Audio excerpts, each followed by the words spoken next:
Welcome to 100 TV news. Patancheru నియోజకవర్గం పరిధిలోని ఇంద్రేశం గ్రామ నివాసి బీఆర్ఎస్ కార్యకర్త నల్ల బాలు శశిధర్ గౌడ్ రేవంత్ సర్కార్ పై వ్యతిరేకంగా సోషల్ మీడియాలో పోస్టు పెట్టినందుకు అక్రమంగా అరెస్ట్ అయిన జైలు పాలైన అతని కుటుంబ సభ్యులను పరామర్శించడానికి ఇంటికి చేరుకున్న BRS working president KTR, Patancheru coordinator Adarsh Reddy, Patancheru corporator మెట్టు కుమార్ యాదవ్ అనంతరం ఇరువురు మీడియాతో మాట్లాడారు. ఈ కార్యక్రమంలో మాజీ జడ్పీటీసీ శ్రీకాంత్ గౌడ్, జిన్నారం మాజీ జడ్పీటీసీ కొలను బాలరెడ్డి, సిజిఆర్ ట్రస్ట్ చైర్మన్ మరియు బీఆర్ఎస్ సీనియర్ నాయకులు గోవర్ధన్ రెడ్డి, బీఆర్ఎస్ నాయకులు జిన్నారం వెంకటేష్ గౌడ్, రామచంద్రపురం మాజీ కార్పొరేటర్ తొంట అంజయ్య, నియోజకవర్గ స్థాయి నాయకులు, పార్టీ కార్యకర్తలు, అభిమానులు తదితరులు పాల్గొన్నారు. ఏదైతే 20 నెలల నుంచి అరాచక పాలన చూస్తున్నామో, ప్రశ్నిస్తామని అధికారంలోకి వచ్చి ప్రజా పాలన చేస్తామని ప్రగల్భాలు వలికి ఇందిరమ్మ రాజ్యం అనేసి గబ్బాలు కొట్టిండు మన గుంపు మేస్త్రి ఆలియాస్ రేవంత్ రెడ్డి గారు.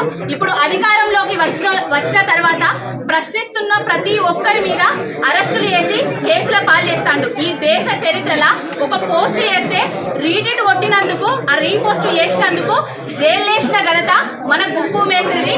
ప్రపంచంలో ఎక్కడా లేదు కావచ్చు ఈ వింత. ఆ వింతను తీసుకొచ్చిండు, కొత్త సంస్కృతికి తెరలేపిండు రేవంత్ రెడ్డి గారు. ఎక్కడైతే ఒక నల్లబాలు ఆలియాస్ శశి గౌడ్ బీసీ బిడ్డను పోలీసులందరూ వచ్చి తలుపులు బలగొట్టి లోపలికి వచ్చి వాళ్ళు ఇంట్లో అన్నం తింటుంటే గుంజుకపోయిన ఘనత రేవంత్ రెడ్డిది. ఆ ఇంటి నుంచెల్లే ఈ రోజు రామన్న భవిష్యత్ రథసారథి కేటీఆర్ గారు ఆయనకు భరోసా ఇవ్వడం జరిగింది. ఎవరిని ప్రశ్నించినా నువ్వు అరెస్టులు చేస్తావు కావచ్చు, ఒక్కొక్కరు కేసీఆర్ లై తిరగబడతారు. రాబోయే రోజులల్లా నీకు చుక్కలు చూపెడతారు రేవంత్ రెడ్డి. ఇప్పటికైనా ఈ అరాచక పాలనను బంద్ చేసి నువ్వు ఇచ్చిన హామీల మీద, గ్యారంటీల మీద దృష్టి పెట్టాలి. ప్రశ్నిస్తున్న వాళ్ళందరినీ జైల్లోకి తీసుకుపోతావచ్చు.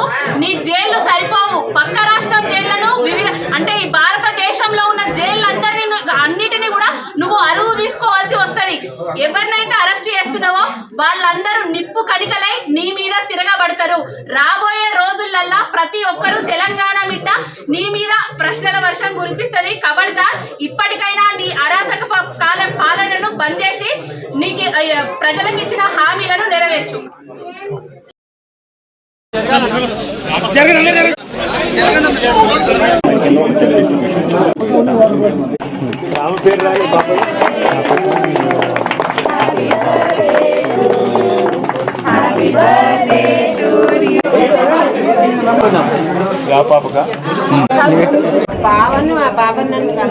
కలుస్తా